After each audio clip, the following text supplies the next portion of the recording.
আমন্ত্রণ জানাচ্ছি আপডেট সংবাদে। শুরুতেই জানিয়ে দিব গুরুত্বপূর্ণ শিরোনাম, এরপরেই থাকবে বিস্তারিত। পুরোদমে ইরান, ইসরায়েল এবং নিরীহ ফিলিস্তিনিদের মাঝে ভয়াবহ যুদ্ধ চলছে হামলা পাল্টা হামলা। এরই মাঝে আমাদের হাতে এসে পৌঁছেছে এই যুদ্ধের সর্বশেষ গুরুত্বপূর্ণ সবথেকে তাজা আপডেট সংবাদ আপনাদের জানিয়ে দিব। প্রথমেই জানাবো অত্যন্ত দুঃখের সংবাদ। ইহুদিবাদী ইসরায়েলের হামলায় গাজায় আগ্রাসন চালিয়ে 1 লক্ষ নিরীহ ফিলিস্তিনিকে হত্যা করল ইসরায়েল, জানালেন ইহুদিবাদী ইসরায়েলের প্রতিরক্ষা মন্ত্রী হারেজ্জে। গাজা যুদ্ধের পর থেকে এখন পর্যন্ত ইসরায়েলের আগ্রাসনে 1 লক্ষ নিরীহ ফিলিস্তিনি নিহত হয়েছে, আহত হয়েছে প্রায় 2 লক্ষের কাছাকাছি। অবশেষে বিষয়টি স্বীকার করল ইহুদিবাদী ইসরায়েল। এরপর জানাবো গাজায় গণহত্যার নয়া কৌশল ইসরায়েলের। গাজায় ত্রাণের বস্তায় মিশিয়ে দেওয়া হচ্ছে বিষ। মৃত্যুপুরী গাজায় ইসরায়েলি আগ্রাসন চলছেই। ত্রাণ সহায়তার নামে ক্ষুধার্ত মানুষের উপর হত্যাযজ্ঞ চালিয়ে যাচ্ছে বর্বর ইহুদি সেনারা। গুলি চালিয়ে ক্ষান্ত হচ্ছে না তারা, এবার নিরীহ ফিলিস্তিনিদের জন্য যে খাদ্য সহায়তা করছে সেই খাবারের মধ্যে মিশিয়ে দেওয়া হচ্ছে বিষ, আর এই খাবার খেয়ে মারা যাচ্ছে অসংখ্য নিরীহ ফিলিস্তিনি। এদিকে খামেনিকে লাঞ্ছনাজনক মৃত্যু থেকে বাঁচিয়েছি বললেন ডোনাল্ড ট্রাম্প। যুক্তরাষ্ট্রের প্রেসিডেন্ট ডোনাল্ড ট্রাম্প দাবি করেছেন তিনি ইরানের সর্বোচ্চ ধর্মীয় নেতা আয়াতুল্লাহ আলী খামেনির অবস্থান জানতেন এবং তিনি চাইলে আয়াতুল্লাহ আলীকে হত্যা করতে পারতেন, কিন্তু তিনি তাকে হত্যা করেননি, তাকে লাঞ্ছনাজনক মৃত্যুর হাত থেকে বাঁচিয়েছেন। কিন্তু খামেনি ট্রাম্পের গালে চর মেরে তাকে ধন্যবাদ না জানিয়ে বরং তাকে লাঞ্ছিত করেছে বলে দাবি করেছেন ডোনাল্ড। এবারে জানাবো ইরানের সঙ্গে যুদ্ধে ইসরায়েলের ক্ষয়ক্ষতির পরিমাণ জানা গেল। ইরানের সঙ্গে যুদ্ধে ইহুদিবাদী ইসরায়েলের প্রায় $3 বিলিয়ন ক্ষতি হয়েছে। মার্কিন সংবাদ মাধ্যমগুলোতে প্রকাশিত প্রতিবেদনে ইরানের সঙ্গে সাম্প্রতিক সংঘর্ষে ইসরায়েলের আনুমানিক আর্থিক ক্ষয়ক্ষতির এই তথ্য উঠে এসেছে। এবং সর্বশেষ জানাবো মহাসমাবেশে শারজি সালাম বললেন, আমরা এক থাকলে হাসিনার মতো কেউ আর আসতে পারবে না, কেউ সাহস পাবে না।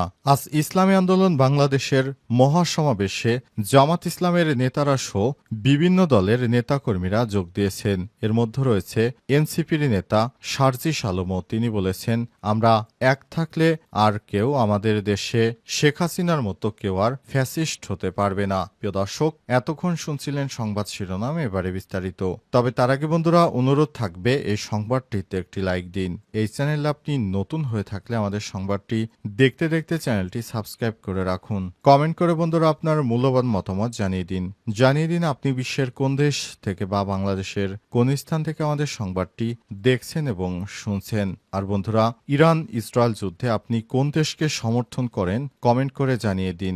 আর আপনি যদি নিরীহ ফিলিস্তিনিদের ভালোবেসে থাকেন বন্ধুরা, কমেন্টে ইয়েস লিখে বিশ্ববাসীকে জানিয়ে দিন। এবারে বিস্তারিত। গাজা ইসরায়েলের আগ্রাসন 1 লাখ নিরীহ ফিলিস্তিনিকে হত্যা করল ইহুদিবাদী ইসরায়েল, বললেন ইহুদিবাদী ইসরায়েলের প্রতিরক্ষা মন্ত্রী হারেজ্জে। গাজা যুদ্ধের পর থেকে এখন পর্যন্ত ইসরায়েলের আগ্রাসনে প্রায় 1 লক্ষ নিরীহ ফিলিস্তিনি নিহত হয়েছে। অবশেষে ইহুদিবাদী ইসরায়েলিরা বিষয়টি স্বীকার করেছে।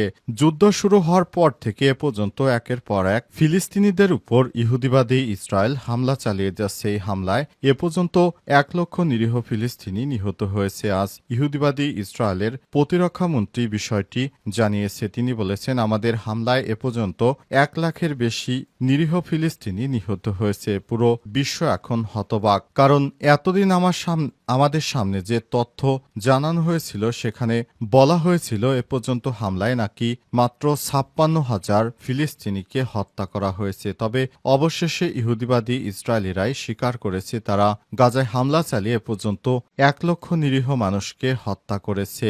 তাদের হত্যাযজ্ঞ এখনো থেমে নেই। এখনো প্রতিদিন তারা পর্যায়ক্রমে সেখানে হত্যাকাণ্ড চালিয়ে যাচ্ছে। হত্যায় গাজার নিরীহ মানুষ এখন পালাবে কোথায়? ইহুদিবাদী ইসরায়েলের হামলায় একে একে সমস্ত স্থাপনা ধ্বংস করা হচ্ছে। ইহুদিবাদী ইসরায়েলেরা এমনভাবে নিরীহ ফিলিস্তিনিদেরকে হত্যা করেছে, পৃথিবীর ইতিহাসে এমন নিকৃষ্টতম হত্যাকাণ্ড এর আগে কখনোই হয়নি। পৃথিবীতে এর আগে এমন ধ্বংসাত্মক হত্যাকাণ্ড কেউ করেনি। ইহুদিবাদী ইসরায়েলিরা যেভাবে নিরীহ ফিলিস্তিনিদেরকে হত্যা করছে সেটি মানবতার ইতিহাসে এমন জঘন্য হত্যাকাণ্ড যেন আর না হয় সেই প্রত্যাশাই করি। গাজায় ত্রাণের বস্তায় নেশার বিষ, গণহত্যার নয়া কৌশল ইসরায়েলের। মৃত্যুপুরী গাজায় ইসরায়েলি আগ্রাসন চলছে। এই ত্রাণ সহায়তার নামে ক্ষুধার্ত মানুষের উপর হত্যাযজ্ঞ চালিয়ে যাচ্ছে বর্বর ইহুদি সেনারা। গুলি চালিয়ে ক্ষান্ত হয়নি তারা।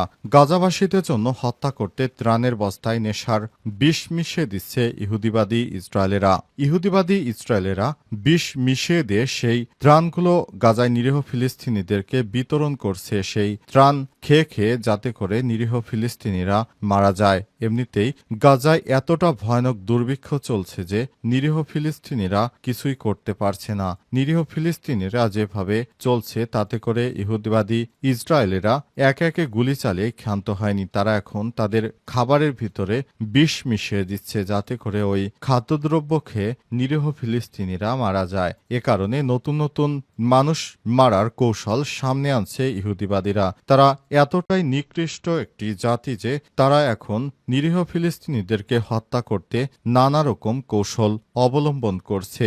বিষয়গুলো খুবই দুঃখজনক। আমাদের পুরো মুসলিম বিশ্ব এখনো কোনো পদক্ষেপ গ্রহণ করতে পারেনি যে নিরীহ ফিলিস্তিনিরা মারা যাচ্ছে। এখনো তাদের পাশে দাঁড়াতে পারেনি কোনো রাষ্ট্র। এই অবস্থা চলতে থাকলে ভবিষ্যতে হয়তো পৃথিবী থেকে মুসলিম নিধন হয়ে যাবে। এমন কর্মকাণ্ডই শুরু করেছে ইহুদিবাদী ইসরায়েলেরা। তারা পুরো গাজার অবস্থায় অচল করে দিয়েছে। আয়াতুল্লাহ খামেনিকে লাঞ্ছনাজনক মৃত্যু থেকে বাঁচিয়েছে বললেন ডোনাল্ড ট্রাম্প। যুক্তরাষ্ট্রের প্রেসিডেন্ট ডোনাল্ড ট্রাম্প দাবি করে বলেছেন, ইরানের সর্বোচ্চ ধর্মীয় নেতা আয়াতুল্লাহ আলী খামেনিকে আমরা লাঞ্ছনাজনক মৃত্যুর হাত থেকে বাঁচিয়েছি। তিনি দাবি করে বলেছেন যে আয়াতুল্লাহ খামেনি নাকি সাদ্দাম হোসেনের মতো তার করুণ পরিণতি হতে পারত। শুধুমাত্র যুক্তরাষ্ট্রের প্রেসিডেন্ট ডোনাল্ড ট্রাম্প তাকে সেই পরিস্থিতি থেকে রক্ষা করেছে, এমন এক মারাত্মক দাবি করেছেন ডোনাল্ড ট্রাম্প। ট্রাম্প বলেন, যদি মার্কিন হামলার পরও ইরান পারমাণবিক অস্ত্র মানের ইউরেনিয়াম সমৃদ্ধ করতে সক্ষম হয় তাহলে নিঃসন্দেহে যুক্তরাষ্ট্র আবারও ইরানকে বোমা মারবে। ইসরায়েলকে হারিয়েছি এবং যুক্তরাষ্ট্রকেও চর মেরেছেন বলে খামেনির বক্তব্য উল্লেখ করে ট্রাম্প বলেন, এক প্রকার অকৃতজ্ঞতা। ট্রাম্প লিখেছেন, আমি জানতাম তিনি কোথায় আশ্রয় নিয়েছেন এবং আমি ইসরায়েল কিংবা বিশ্বের সবথেকে শক্তিশালী যুক্তরাষ্ট্রের সশস্ত্র বাহিনীকে তার জীবন শেষ করতে দেয়নি। তিনি বলেন, আমি এক ভয়াবহ লাঞ্ছনার মৃত্যুর হাত থেকে তাকে রক্ষা করেছি, অথচ আমাকে ধন্যবাদ দেননি। প্রেসিডেন্ট ট্রাম্প বলেন, শেষ পর্যন্ত বলতে হলো না। তিনি বলেন, বিগত কয়েকদিন ধরে তিনি ইরানের উপর থেকে নিষেধাজ্ঞা প্রত্যাহারের সম্ভাবনা নিয়ে কাজ করছিলেন, যা তেহরানের দীর্ঘদিনের একটি প্রধান দাবি। কিন্তু না, আমি পেলাম না শুধু রাগ, ঘৃণা আর বিদ্বেষপূর্ণ বার্তা। ফলে আমি সঙ্গে সঙ্গে নিষেধাজ্ঞা শিথিলের সব কাজ বন্ধ করে দিলাম। ট্রাম্প বলেন, একই সঙ্গে তিনি ইরানকে আবারও আলোচনার টেবিলে ফিরে আসতে বলেন। ন্যাটো সম্মেলনে ট্রাম্প জানান, আগামী সপ্তাহে যুক্তরাষ্ট্র ও ইরানের মধ্যে পরমাণু আলোচনা শুরু হবে। কিন্তু বুধবার ইরানের পররাষ্ট্রমন্ত্রী তা অস্বীকার করেছে। তবে এখন প্রশ্ন হচ্ছে, এ বিষয়ে আলোচনা হবে কি হবে না তা স্পষ্ট করে বলা যাচ্ছে না, কারণ ট্রাম্প হঠাৎ করে রেগে গেছেন। তিনি খামেনির কথার উপর রেগে গেছেন, কারণ খামেনি তাকে বলেছে যুক্তরাষ্ট্রকে নাকি খামেনি ইরানের হামলায় যুক্তরাষ্ট্রের শিং ভেঙে দেয়া হয়েছে এবং ট্রাম্পকে চর মারা হয়েছে। এই প্রসঙ্গটি টেনেই তিনি এসব কথা বলেছেন। তিনি আর বলেন, আমরা চেয়েছিলাম যে ইরানের সঙ্গে একটি সমঝোতা করব, কিন্তু ইরান শুধু বিদ্বেষপূর্ণ মন্তব্যই ছড়াচ্ছে। তারা একবারও ধন্যবাদ দিল না। মহাসমাবেশে শারজিস আলম তিনি বললেন, আমরা এক থাকলে হাসিনার মতো কেউ আর আসতে পারবে না।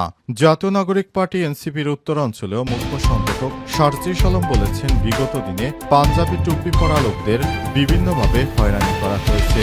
আগামীতে দেশ, জনগণ ও খুনিদের বিচার প্রশ্নে ঐক্যবদ্ধ থাকব আমরা সবাই। আমরা এক থাকলে হাসিনার মতো কেউ আর আসতে পারবে না। যত বড় খুনি হোক তাদের প্রতিহত করা হবে। আজ ঢাকার সোহরাওয়ার্দী উদ্যানে সংস্কার, গণহত্যার বিচার ও পিআর পদ্ধতিতে জাতীয় নির্বাচনের দাবিতে ইসলামী আন্দোলন আয়োজিত মহাসমাবেশে আমন্ত্রিত অতিথির বক্তব্যে তিনি এসব কথা বলেছেন। শারজিস আলম বলেছেন, কারো অপপ্রচার বা প্রোপাগান্ডায় কিছু যায় আসে না। ২৪ পরবর্তী বাংলাদেশে সবাই ঐক্যবদ্ধ। আগামীর জাতীয় নির্বাচন কোনো নির্দিষ্ট দল বা ব্যক্তিকে সামনে রেখে কিছুই হবে না বলে মন্তব্য করেছেন এনসিপির এই নেতা। শারজিস আলম আরও বলেন, অনেকেই নব্য ফ্যাসিস্ট হওয়ার চেষ্টা করছে তাদেরকে সতর্ক করে তিনি বলেছেন, আপনারা যারা নব্য ফ্যাসিস্ট হওয়ার চেষ্টা করছেন তাদেরকে সতর্কবার্তা পাঠাতে চাই, কারণ কোনো ফ্যাসিস্টই এদেশে কখনো স্থায়ী হতে পারেনি, হোক আজ অথবা কাল তাকে কিন্তু আমরা সরিয়েছি। আপনারা নতুন করে ফ্যাসিস্ট হয়ে উঠবেন সেটি এদেশের জনগণ কখনোই মেনে নেয়নি আর ভবিষ্যতেও মেনে নেবে না। অবশ্যই আপনাদেরকে বিচারের আওতায় নিয়ে আসতে হবে। আপনারা মনে করেছেন আমরা হয়তো কিছুই করব না, কিন্তু আপনাদের সতর্ক করে বলতে চাই আমরা ঐক্যবদ্ধ আছি, আমরা একসঙ্গে আছি, আমরা আপনাদের কোনোভাবেই ছাড় দেব না। আপনাদের প্রশ্নেও সারা দেশের জনগণ এখন আপোষহীন, আপনাদের সঙ্গে কোনো আপোষ চলবে না।